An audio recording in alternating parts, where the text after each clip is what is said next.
Hello everybody, I'm Kat Courtney and I love ayahuasca with all of my heart and soul.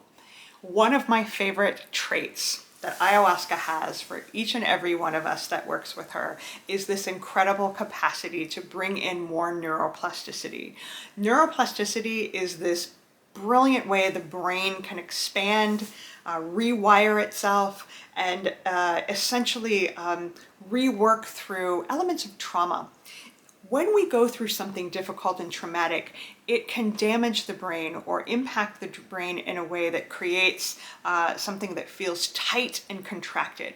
The brain can get stuck in negative loops, patternings that feel destructive and painful, sometimes have aspects of forgetfulness, of different cognitive decline, mood swings and issues. All kinds of things happen as a result of this kind of, it's like an injury, a mental injury.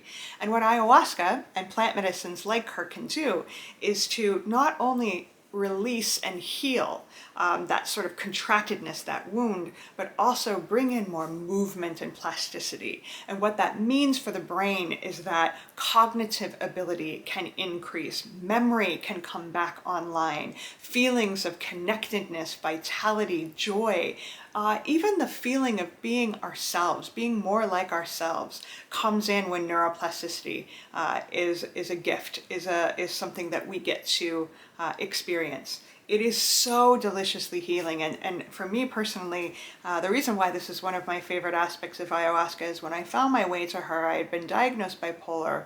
I felt like my brain was legitimately broken. Very erratic mood swings I had no control over. In fact, I didn't really feel like I had any control over how I responded the majority of the time. I felt like a loose cannon, like something in my mind had taken over and it wasn't good.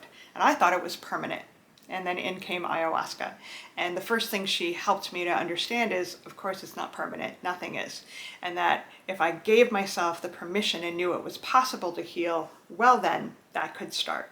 And then came many, many ceremonies where I experienced additional sort of doses of neuroplasticity, if you want to call it that, opportunities to clean, to rewire my brain, to heal some of the traumas that had happened, to start to feel like my natural self.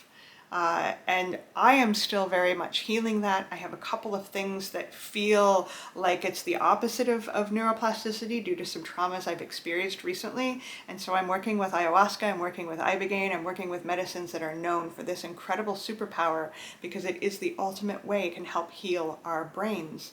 And preliminary research is also showing that these kinds of medicines help to prevent things like Alzheimer's and dementia, which is a big deal because in my family, that is a common diagnosis, especially for the women. And so they not only help our brains to heal from the things that they've been through, they help to prevent our brains from injuries from future events as well. Such a gift. Mushrooms, iboga and ibogaine, ayahuasca, these plants are just absolutely magical for our minds. So if you needed another catalyst or an invitation or a reason to work with them, I can't think of a better one than neuroplasticity. If you have any questions, please comment below. Follow us at Plant Medicine People for content like this in the future, and be well out there, everybody.